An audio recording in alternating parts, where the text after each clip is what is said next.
अब्बासी साहब ने भी हमें ज्वाइन किया है, editor investigation the news. Ansar Abbasi साहब, आप कैसे देख रहे हैं इस तमाम तर मामले को?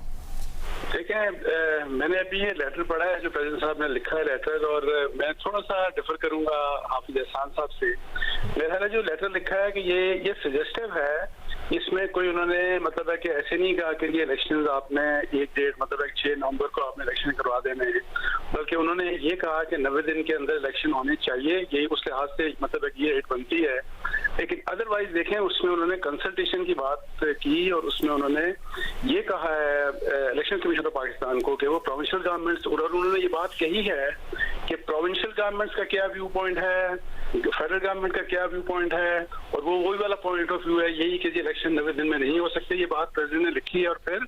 आखिर में जाके वो ये कहते हैं कि जी इलेक्शन कमीशन के इन कंसल्टेशन के साथ आप में सीख, यानी ये डायरेक्शन भी नहीं है, ये जरूरी नहीं है कि आपने हर हाल में सुपीरियर जुडिशरी से कोई सीख करनी है डेट, कि आप ये कोई date Supreme Court of Pakistan को ये मसला रेफर कर सकते हैं। सो टोटली एक सजेस्टिव है, इनकी तरफ से एक सजेशन दिया गया है। ये अब इलेक्शन कमीशन की कहाँ बात है, वो मानते हैं या नहीं मानते, लेकिन जो पहले एक बात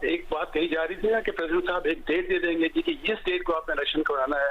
और वो बड़ा सीरियस बात होनी थी।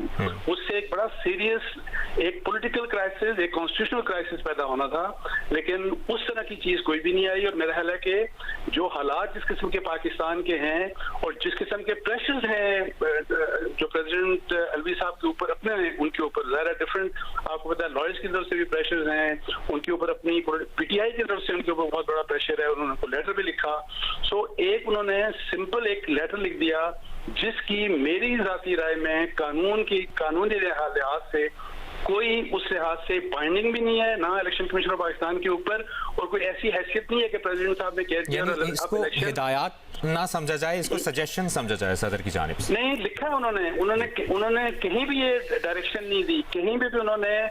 फर्म तरीके से ये नहीं कहा कि जी इलेक्शन 6 तारीख को होने हैं, ये नहीं कहा उन्होंने कहा होने चाहिए वो 90 दिन के लिहाज से। और फिर उन्होंने सब कुछ डिस्कस किया नीचे कि प्रोविंशियल गवर्नमेंट्स का ये है कहना है, पॉलिटिकल पार्टीज का ये कहना है, और फिर वो खुद मानते हैं कि देखें कि ये जरूरी है कि आपस में कंसल्टेशन की जाए और कंसेंसस होना चाहिए। फेडरेशन को स्ट्रेंथन करने के लिए, यूनिटी और हार्मनी को प्रमोट करने के लिए प्रोविंसेस के दरमियान, ये उन्होंने खुद प्रेसिडेंट साहब ने खुद लिखा कि ये उसके लिए होना चाहिए और वो एक दिन के अंदर इलेक्शन होना चाहिए। और फिर ये बात कह के तो आखिर में उन्होंने एक सजेशन दे दिया इलेक्शन कमीशन को कि आप गाइडेंस सीख कर सकते हैं, may seek guidance for the superior judiciary. मेरा ख्याल है कि देखें जो हम एक्सपेक्ट कर रहे थे वो नहीं हुआ,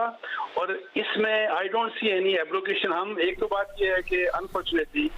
देखें जो एब्रोगेशन आर्टिकल 6 जो है ना, एब्रोगेशन ऑफ द कॉन्स्टिट्यूशन बहुत सीरियस चीज होती है। वॉयलेशंस होती हैं आइन की, और वो हमारे यहाँ आम होती है। मैं आपको बता दूं, हर आइन के आर्टिकल की हर रोज वॉयलेशन हो रही होती है। सो इसमें I don't see anything danger या सिस्टम के लिए या पॉलिटिकल क्राइसिस को पैदा करने के लिए। मेरी लिहाज से जिस किस्म के हालात प्रेसिडेंट साहब फेस कर रहे थे, उन्होंने एक बड़ा बैलेंस किस्म की चीज भेजी है विच इज इनकंक्लूसिव, जो कि हमें किसी कंक्लूजन की तरफ नहीं लेके जा रहा। सही, एक ये सजेशन सदर की जानिब से, फिर हम देख रहे हैं सियासी रहनुमाओं की जानिब से भी बयानात आ रहे हैं, आम इंतखाबात की तारीख और कन्फ्यूजन हो रही है। कन्फ्यूजन को खत्म करने के लिए आपको लगता है स्टेक होल्डर्स से मुशावरत होनी चाहिए? देखें, इन्होंने तो ये लिखा है, प्रेसिडेंट ने तो यही लिखा है, लेकिन देखें अब जिस तरह मेरा हाफिज साहब जी बात कर रहे थे, एहसान साहब, एक प्रोसेस स्टार्ट हो चुका है और उस आर्टिकल 51 का हवाला भी दिया है प्रेसिडेंट ने अपने लेटर में। अब देखें, एक प्रोसेस स्टार्ट हो चुका है डिलिमिटेशन का, और ये प्रोसेस आइन के तहत हो रहा है, और इस प्रोसेस को आप नहीं रोक सकते। अब इलेक्शन जो होने हैं वो अब जाहिर है नए सेंसस की बुनियाद के ऊपर और डिलिमिटेशन के साथ ये होने हैं। जब डिलिमिटेशन हल्का बंदियां जब हो जाएंगी तो उसी की बेस के ऊपर इलेक्शन हो जाएंगे। इसके अलावा मैं आपको इतना बता दूं, अगर कोर्ट ऑफ लॉ में, मेरी जाती राय में, अगर आप कोर्ट में भी चले जाते हैं, कोई इस मैटर को सुप्रीम कोर्ट में लेके भी चला जाता है, इसके अलावा कोई दूसरा रास्ता नजर नहीं आता कि जी आपने डिलिमिटेशन करनी है। और वही वाली बात कि इलेक्शन एट द अर्लीस्ट अगर हुए तो वो जनवरी या फरवरी 2024 में मुमकिन हो सकते हैं और आप डिलिमिटेशन के प्रोसेस को यहाँ पे नहीं छोड़ सकते, बिकॉज उसमें भी ये बात है, देखें कि डिलिमिटेशन अगर आप नहीं करेंगे, आबादी जो है सेंसस उसके लिहाज से आपकी आबादी 24-25 करोड़ बढ़ गई, तो आप किस तरह से डिसएनफ्रेंचाइज कैसे कर सकते हैं वोटर्स,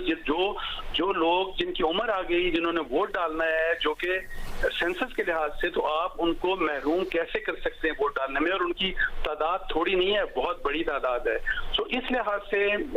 जो है ओवरऑल मेरा ख्याल है कि जो प्रेसिडेंट साहब ने जो लेटर लिखा है ये किसी को ये हार्म नहीं कर रहा। लेकिन ये जो पीर 6 नवंबर की तारीख दी गई है अंसार अब्बासी साहब, नहीं उन्होंने,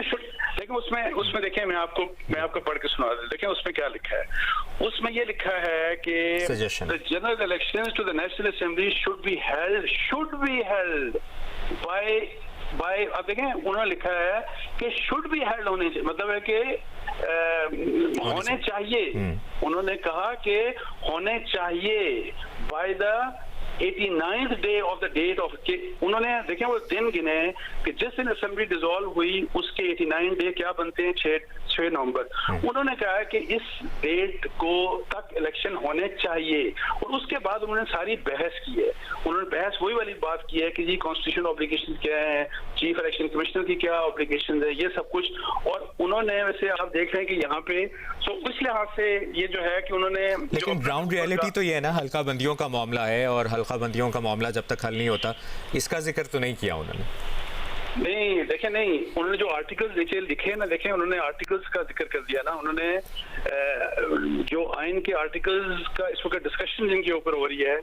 कि जी आर्टिकल 51, 218, 219, 220 तमाम आर्टिकल्स का उन्होंने जिक्र कर दिया है, और कि फेयर और फ्री इलेक्शंस के लिए। सो ऐसा नहीं है, ये जो चीज है ये सजेस्टिव है। प्रेसिडेंट की तरफ से जो चीज आई है इसमें एक सजेशन दिया गया है, ये माने इलेक्शन कमीशन ऑफ पाकिस्तान या ना माने, उन्होंने कहीं नहीं कहा कि ये मेरा कॉन्स्टिट्यूशनल राइट है।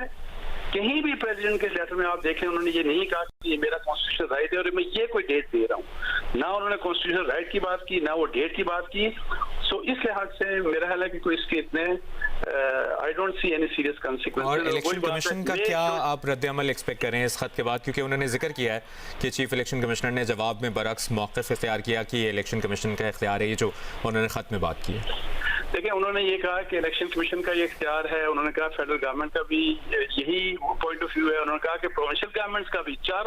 उन्होंने कहा कि चारों प्रोविंशियल जो गवर्नमेंट्स है उनका भी ये व्यू पॉइंट है कि जी डेट जो इलेक्शन की देनी है इलेक्शन कमीशन ऑफ पाकिस्तान ने। सो ये उन्होंने फैक्ट्स बयान किए हैं, देखें ये फैक्ट्स बयान किए। तो इस लिहाज से मेरा नहीं ख्याल कि इसको कोई इतना बड़ा मसला है, और ना ही मेरी जाती राय में इलेक्शन कमीशन ऑफ पाकिस्तान को के लिए कोई ऐसा ग्राउंड होगा on the basis of this letter कि वो प्रेसिडेंट को कहें कि जी आपने ये लेटर क्यों लिख दी है। बस उनको एक सजेशन है, वो माने ना माने अलग बात है, वो ये उनको लिख सकते हैं। वही वाली बात कि देखें कि आर्टिकल 51 के तहत जो डिलिमिटेशन हो रही है इस प्रोसेस को हम चूंकि कंप्लीट करना है, सो ये हमारी आईनी या कानूनी मजबूरी है। अगर वो चाहें तो वो ये लिख सकते हैं, अदरवाइज जो मैं जिस तरह पहले कह रहा हूं कि जो एक हम बहुत से लोग फेयर कर रहे थे कि जी इस किस्म की बड़ी क्लियर कट अनाउंसमेंट आ जाएगी, और उससे मैं आपको बताऊं कि एक क्राइसिस होना था। बिकॉज जाहिर है आइन का एक आर्टिकल कहता है डिलिमिटेशन हर हाल में होनी है, पॉलिटिकल पार्टीज कहती हैं डिलिमिटेशन की बात करती हैं, तमाम प्रोविंशियल गवर्नमेंट्स ने कहा डिलिमिटेशन का, उन्होंने देखें कहा बेशक पीस पार्टी ने एक यू टर्न लिया, लेकिन जब आप सेंसस को अप्रूव कर दिया 2023 के सेंसस को, तो इट मींस कि आपने उसका अप्रूवल देने का मतलब ये है कि आपने डिलिमिटेशन का अप्रूवल दे दिया कि latest delimitation on the basis of latest census की बुनियाद के ऊपर इलेक्शंस होंगे। सो जब सारे पॉलिटिकल जो एक्टर्स हैं, प्रोविंशियल गवर्नमेंट्स हैं, फेडरल गवर्नमेंट है, इलेक्शन कमीशन ऑफ पाकिस्तान है, उन सब ठीक है अंसार अब्बासी साहब आप साथ ही रहेगा।